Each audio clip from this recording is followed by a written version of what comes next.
Male priče. Stefan putuje u Kinu. Stefan, mama, tata i sestra Nina prvi put putuju u Kinu.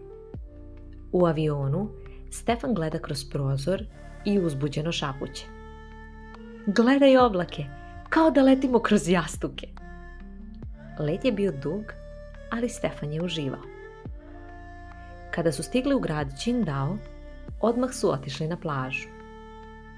Pogledaj taj pesak, kao zlato, rekao je tata. Stefan je potrčao bos po plaži i igrao se u plićaku.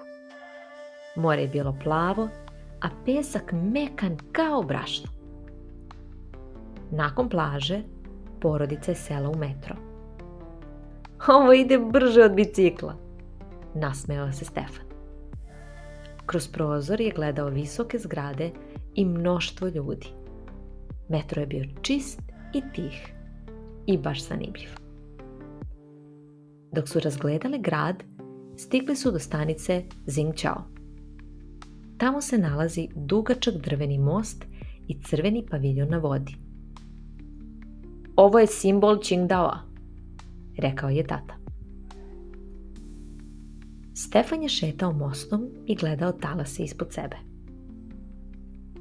Na trgu 4. maja Stefan i Nina su trčali okolo. Velika crvena skulptura kao vrtlog bila je pravo mesto za slikanje. Kaži kimči, nasmejala se mama dok ih je slikala. Na pijaci Stefan je video čudno voće. Durijan. Izgleda kao bodljikava lopta. Pokušao je da ga pomiriše, ali se odmah namrštio. Ovo ne miriše baš najbolje. Ipak je odlučio da ga ne proba. Ali zato su mu se jako svidjeli kineski slatkiši. Bing tangulu, voće na štapiću u staklastom šećeru. Izgleda kao voćni sladoled, rekao je Stefan. Također je probao i mango puding. Jac. Mama mu je rekla, znaš li da je sladoled nastao baš u Kini, još pre mnogo godina. Ljudi su tada mešali mlijeko ili pirinač sa snegom i ledom. Znači, Kinezi su izmislili sladoled, čudio se Stefan. Ono što se Stefanu najviše svidjelo je podvodni svet i prolazak kroz veliki stakleni tunel ispod vode, dok iznad njih plivaju ajkule, raže i razne druge ribice. Za večeru, naravno, nudle. Mama, ovi kineski rezanci su savršeni. Nudle u supi sa povrćem. Stefan je sve pojeo, do posljednjeg dugačkog rezanca. Vrijeme je bilo da se vrate kući. Kina je čudesna. Baš mi se svidjelo sve.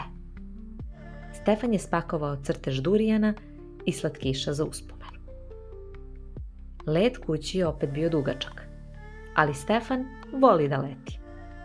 Gledao je oblake i zamišljao sljedeće putovanje. Možda sljedeći put odem na planinu zmaja.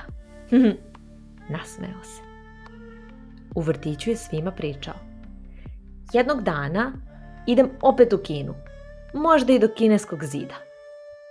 Drugari su ga slušali širom otvorenih očiju, a Stefan se smejao i mahao. Ni hao!